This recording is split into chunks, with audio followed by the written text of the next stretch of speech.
Fala aí, meus amigos, Davi Nunes aqui e mais uma vez vim compartilhar uma mensagem com vocês. E para isso, vou ler um trecho das Escrituras que está lá em Gênesis, bem no iníciozinho da Bíblia, no capítulo 39, para ser mais específico. E só para dar um contexto, aqui eu vou ler parte da história de José, que é um personagem bem conhecido da Bíblia, mesmo para não cristãos, mas que em resumo é alguém que desde novinho era sonhador, e literalmente sonhador, porque ele tinha sonhos de certa forma até proféticos, né, onde ele se via com símbolos de que de alguma forma ele governaria sobre sua família, né, sobre os seus, que ele de alguma forma teria uma posição acima, né? Só tentando resumir aqui, não entrando em mérito dos sonhos, como é que ele teve.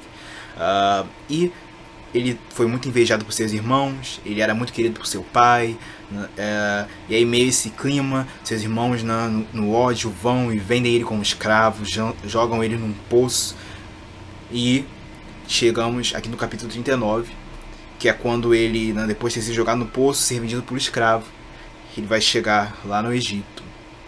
Resumindo bem aqui, a história que é longa, mas vocês podem acompanhar depois, aí onde vocês quiserem. Ok? Mas tendo esse contexto, nós chegamos no capítulo 39 dessa história de alguém, de um personagem sofredor da Bíblia. E vamos ver o que acontece, e o que eu quero trazer aqui para vocês hoje. Capítulo 39 de Gênesis diz: José foi levado para o Egito, e Potifar, oficial de Faraó, comandante da guarda egípcio, comprou dos ismaelitas que o tinham levado para lá. O Senhor Deus estava com José, que veio a ser homem próspero e estava na casa de seu dono egípcio. Potifar viu que o Senhor estava com José, e que tudo o que ele fazia o Senhor prosperava em suas mãos. Assim José achou favor diante dos olhos de seu dono, e o servia, e ele pôs José por mordomo de sua casa, e lhe passou às mãos tudo o que tinha. E desde que Potifar o fez mordomo de sua casa, e encarregado de tudo o que tinha, o Senhor abençoou a casa dos egípcios por causa de José. A bênção do Senhor estava sobre tudo o que tinha, tanto em casa como no campo. Potifar confiou tudo o que tinha às mãos de José, de maneira que não se preocupava com nada, a não ser com o pão que comia. José tinha um belo porte e boa aparência. Assim, depois de algum tempo, a mulher de Potifar pôs os olhos em José e lhe disse: Venha para a cama comigo. Ele, porém, se recusou e disse à mulher do seu dono: Escute, o meu senhor não se preocupa com nada do que existe nessa casa, porque eu estou aqui. Tudo o que tem ele passou às minhas mãos. Não há ninguém nessa casa que esteja acima de mim. Ele não me vedou nada, a não ser a senhora, porque é a mulher dele. Como, pois, cometeria eu tamanha maldade e pecaria contra Deus? Tem muitas lições que a gente poderia extrair daqui, mas eu quero, por agora, me ater ao versículo 2, que diz assim: O Senhor Deus estava com José. Essa expressão, é nela que eu quero focar. E é uma expressão forte, não é? O Senhor Deus estava com José. Cara, que privilégio, que prazer ouvir que Deus, que o Senhor está com alguém. E daí flui a pergunta que eu quero nos fazer hoje. Deus está com você? Deus está comigo? Deus está com a gente? É a pergunta para nossa reflexão. É uma expressão carregada de significado. É bom a gente ressaltar esse significado. Porque quando a Bíblia diz, quando ela usa essa linguagem didática, que aliás as escrituras se preocupam em ser didáticas. Às vezes nós, os homens, gostamos de complicar, fazer as coisas ficarem complexas, enfim. Mas a palavra de Deus ela se preocupa em ser didática, em passar a mensagem. E essa expressão Senhor estava com José, ela por si já nos expressa bastante coisa. Porque, notem, estamos falando de Deus aqui. E se a gente está falando de Deus, a gente está falando daquele ser que é onipresente, que está em todo lugar, que nada, antes de que nada escapa aos seus olhos. Sabe, Deus está, meus amigos, em tudo, está lá no lugar mais miserável, pobre, no bueiro, até nos palácios mais ricos. Está lá naquele lugar sujo, tá lá naquele lugar imoral, lá mesmo, aquelas pessoas não escapam dos seus olhos, até lá no lugar onde estão os religiosos, está Desde com uma pessoa que está solitária num leito de hospital, até em uma pessoa que está numa festa. Ele está observando tudo. A presença de Deus, diante dessa presença nada escapa.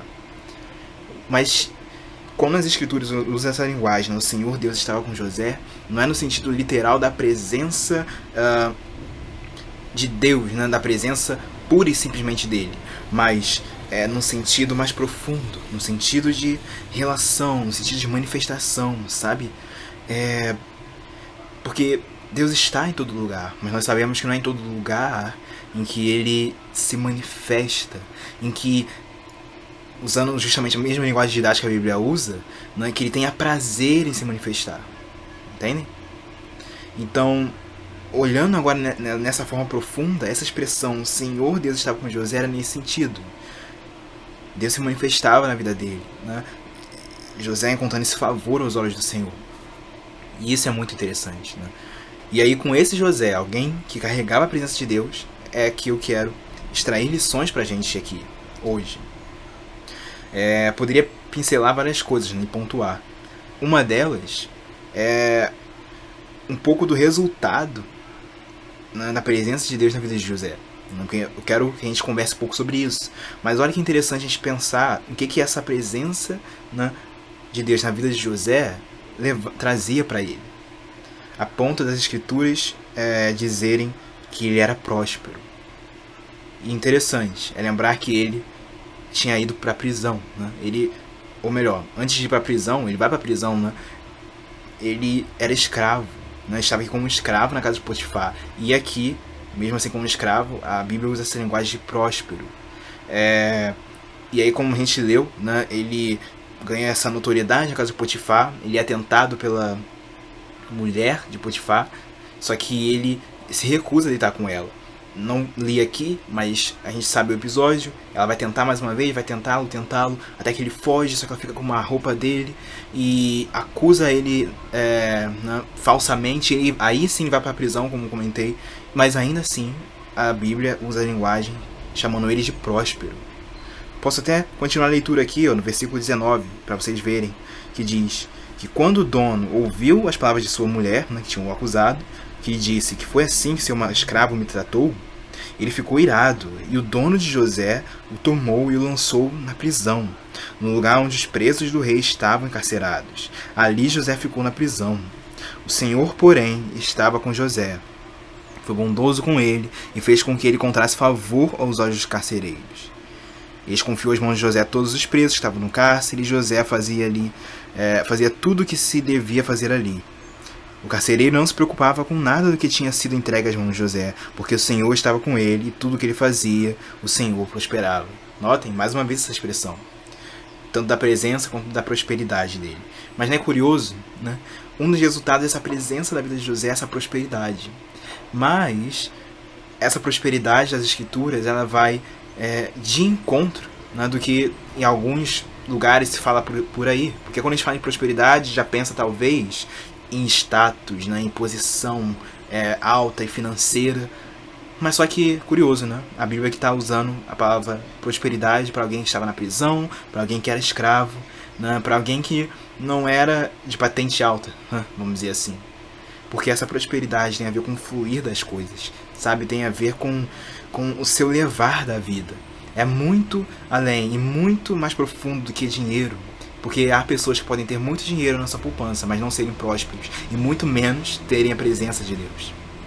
Então é uma das lições que a gente se tirar aqui, né? Como resultado da presença de Deus. Mas agora, vamos ir além, né? Pensar nesse aspecto, a gente perceber um pouco de quanto é bom, né, ter a presença de Deus na nossa vida, sabe? Na forma como a gente lida com as coisas, como fluir de tudo. Mas que tipo de pessoa é essa, né? Esse personagem José, para ter essa presença? O que tem a nos ensinar, né? O que alguém que tinha a presença de Deus em sua vida tem a nos ensinar? E a gente já pode tirar aqui de cara um pouco do caráter dele, a ponto dele se recusar a adulterar com a mulher de Potifar. Ele estava aqui em um momento onde, entre aspas, ele teria tudo para se aliviar, sabe? Abrir mão de seus princípios e se dar um pouquinho de prazer, né? Só que ele se recusa. Ele lembra a si mesmo de quem era e ao mesmo tempo lembra o que Deus tinha feito por ele. No diálogo que está lá no versículo 9 com a mulher de Potifar, ele diz: como cometeria eu tamanha maldade e pecaria contra Deus? Ele lembra do que o Potifar, por exemplo, tinha dado para ele. Ele lembra de quem ele era. Ele lembra do que ele tinha ganhado ali. E ele decide se manter fiel a quem ele era e a Deus a quem ele servia. E que lição importante ele nos dá, não é? Ele, mesmo depois de ter sofrido tanto, ele não abriu mão, sabe, de seus princípios, de sua essência, para um prazer momentâneo. Ele se manteve fiel. E esse tipo de caráter exemplar é um tipo de caráter de alguém que em Deus habita. E será que a gente não tem isso? Será que a gente é assim? Ele estava sozinho aqui, meus amigos, com uma mulher que certamente era muito bonita, era a mulher de alguém de posição, um homem jovem, e ele foi procurado pela tentação. Quantas vezes nós não somos nem procurados, mas a gente muitas vezes procura nossas tentações e traímos a Deus, traímos a quem nós somos, traímos nossos princípios. Temos que aprender um pouquinho com esse José. Alguém que tinha a presença de Deus. E pensando ainda nessa presença de Deus, a gente viu um pouquinho aqui do caráter, o tipo de caráter em que Deus tem prazer, que se agrada. Mas se a gente ir um pouquinho na frente, lá na linha do tempo, vamos dizer assim, em João, na carta de João, na primeira carta de João, lá no iniciozinho, no capítulo 1, versículo 5, eu posso fazer um link, a gente pode fazer um link, porque aqui está falando justamente da essência de Deus, vamos dizer assim. A gente está falando da presença dele, mas vamos lembrar um pouquinho dessa essência de Deus, de quem ele é, para que a gente reflita melhor na sua presença. Porque na carta de 1 João, capítulo 1, versículo 5, vai dizer que a mensagem que dele ouvimos e que anunciamos a vocês é esta: que Deus é luz e não há nele treva nenhuma. Se dissermos que mantemos comunhão com ele e andarmos nas trevas, mentimos e não praticamos a verdade. Se andarmos na luz como ele está na luz, mantemos comunhão uns com os outros, e o sangue de Jesus, seu Filho, nos purifica de todo pecado. Uau! Que forte é lembrar dessa essência de Deus, porque a gente está falando da presença dele. A gente tem motivos para desejar essa presença, como a gente está falando aqui. A gente se constrangeu um pouquinho pensando no tipo de pessoa em que Deus se agrada. E aqui João ele ainda é mais específico, falando que Deus é luz. Portanto, ele não se agrada, não tem prazer, não tem comunhão com as trevas, cara. Portanto, se há cantinho escuro em nós, sabe, aquele esconderijo que a gente quer manter aqui dentro, a luz não pode ter prazer nesses cantos. A luz não vai ter prazer em ficar apagada. Ela precisa acender. E aí entra a questão, porque se a gente sabe que Deus é luz, essa presença dele é de santidade, sabe, é pura, muitas vezes por nossa podridão, pela escuridão que tem em nosso coração, pelos desejos ruins que a gente sabe que são ruins, a gente admite que tem, nós até queremos fugir da presença dele. Não é curioso você pensar nisso? A gente, muitas vezes, mesmo sabendo que a presença de Deus é boa, mas para não sair de nossos cantos escuros, de nosso pecado, nossa podridão, a gente prefere tentar fugir de Deus. Então aqui agora eu quero mudar um pouquinho a pergunta, Quero começar a mudar a nossa forma de enxergar, porque a gente está falando da presença dele. Só que, como falei, primeiramente, que Deus é presente em todo lugar, mas ele tem onde tem prazer em se manifestar. Só que agora, quando a gente olha para nós, a pergunta é: como que nós estamos com Deus? Eu estou com Deus? Você está com Deus? Sabe, a gente está virando o rosto para ele, andando com ele? Ou será que nós estamos virando a cara, e o deixando de lado? Entendem? Porque ele quer se relacionar, ele quer se manifestar, mas e como é que está o nosso coração em relação a ele? Será que o nosso coração está podre, está duro? A gente quer continuar no nosso canto escuro, a gente não quer abrir mão, não quer mostrar, não quer deixar a luz entrar? É interessante e profundo começar a refletir sobre isso. É algo que eu estava pensando enquanto eu lia. Talvez a gente tenha tentado, não esteja tentando fugir da presença de Deus. Mas como diz o salmista lá no Salmo 139, para onde a gente vai fugir? Se eu subo aos céus, ele lá está, e se eu desço ao mais profundo mar, ele lá está também. Não há para onde fugir. Mas o que eu quero nos levar a refletir é que a gente não precisa fugir. Por mais que esse nosso coração, esse nosso eu enganoso, imoral, a gente citou um tipo de tentação aqui, por exemplo, que José recusou, que era sexual, talvez possa ser uma fraqueza nossa, mas poderia ser outro tipo de tentação, poderia ser talvez algo no âmbito financeiro, algum tipo de jeitinho, poderia ser algo no sentido de relação com as pessoas, um olhar altivo, um olhar preconceituoso, enfim, vários tipos de pecados estão aqui contando no nosso coração. E quem sabe se por desejo de querer manter, esses pecados, querer se manter nesse nosso canto escuro, a gente não tem tentado fugir de Deus.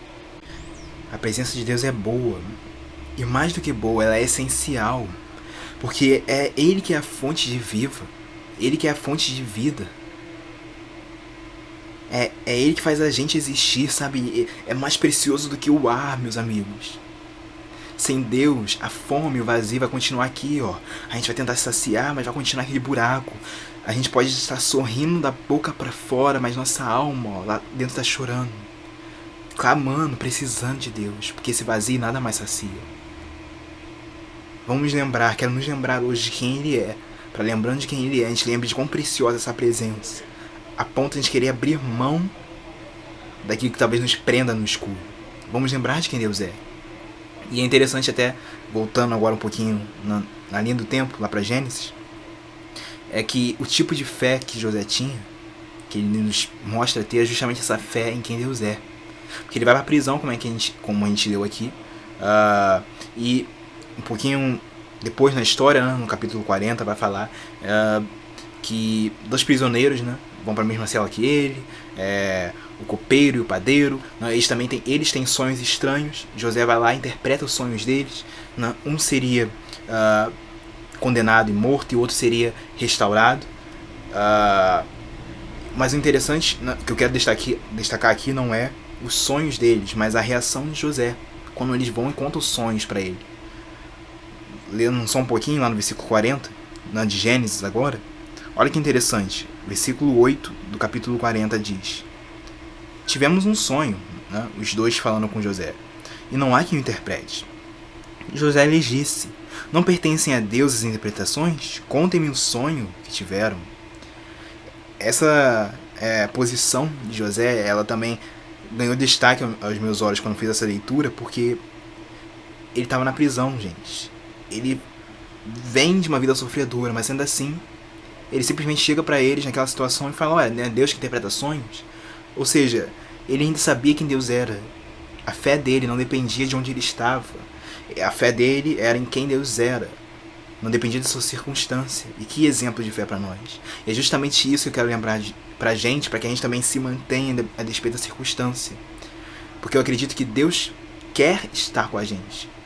Afinal, Ele sempre se mostra interessado na relação.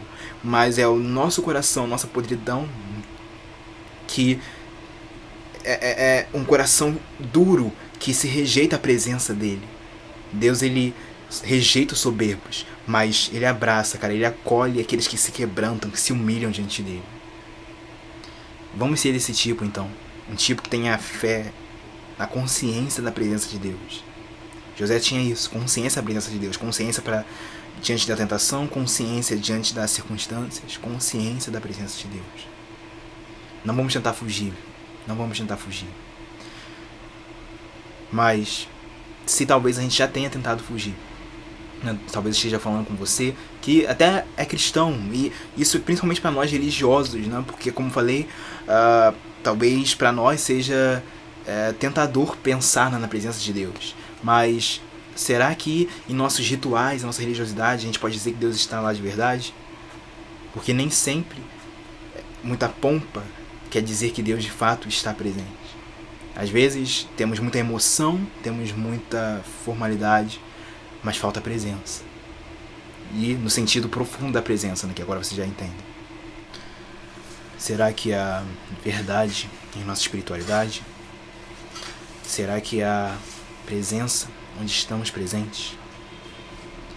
Porque se não há presença e se não há verdade, que haja primeiramente temor e constrangimento, mas que haja também refrigério, porque Porque eu quero nos lembrar de algo. Quero nos lembrar de Jesus. Vamos lembrar do porquê de Jesus, do porquê do Cristo. Deus vindo entre nós. Por que era necessária a luz vir? Porque nós, nosso cantinho escuro, com nosso coração podre e mau, porque somos trevas, nós jamais iríamos querer Deus, nós jamais queríamos a luz, a sua pureza por natureza, porque a gente queria continuar nesse nosso canto escuro, presos, com prazer na escravidão de nós mesmos. Só que Deus, por sua essência ser amor, por sua natureza ser luz, Ele quis vir ao nosso canto escuro, cara. E por Ele ter vindo, naquela cruz, o Filho de Deus faz a exclamação: Deus meu, por que me abandonaste? Uma expressão carregada de significado. Porque o Filho de Deus tinha se feito um homem para fazer com que os homens se tornassem filhos. O Filho de Deus se esvaziou para nos dar acesso à presença. Deus meu, por que me abandonaste? Essa foi a maior dor de Cristo. Para que hoje, agora, a gente possa olhar para os céus, e chamar Deus de Pai, sabendo que Ele está aqui, sabendo que Ele nos ouve sim. Porque este é Jesus, a certeza de que Deus é sempre presente, Deus está conosco. Por mais que a gente tente fugir, Ele está aqui. E se estiver havendo constrangimento no teu coração, nessa reflexão que está fazendo, só isso, cara, já é evidência de que o Espírito Santo está aí. Mostra como que Ele não foi embora, como é que Ele está aí, como que Jesus está batendo na porta. E a gente tem que deixar Ele entrar. Ele nos encontra e ao mesmo tempo a gente se permite. Porque o olhar de Deus rejeita os soberbos, mas Ele vai e abraça aqueles que se quebrantam. Vamos ser os perdidos, que se reconhecem perdidos, para que Jesus nos encontre. Entendem? Porque Ele veio salvar o que se havia perdido. Então é esse que é o maior constrangimento. Não é pensar que a presença foi embora, mas é saber que ela está presente. Que ela estava presente, que Deus estava presente naquele dia, naquela noite, quando a gente o traiu. Naquele lugar que a gente foi, naquilo que a gente fez, que a gente falou. Deus estava lá. Então esse é o constrangedor, saber que Ele estava e está. Mas agora que diante desse constrangimento a gente se quebrante. Que a gente não fique mais de costas, mas que a gente vire o rosto para Ele e se permita. Sabe? Se permita ser purificado, lavado e renovado. E aí a pergunta muda, Você, eu, estamos com Deus? Que hoje essa reflexão possa nos levar a sermos renovados, amigos. Vamos estar com Deus. Vamos estar com Ele. Valeu? Essa é a mensagem que eu tenho para nos trazer, neste dia. E espero que edifique vocês. Beleza? Essa é a mensagem. E que Deus esteja com a gente.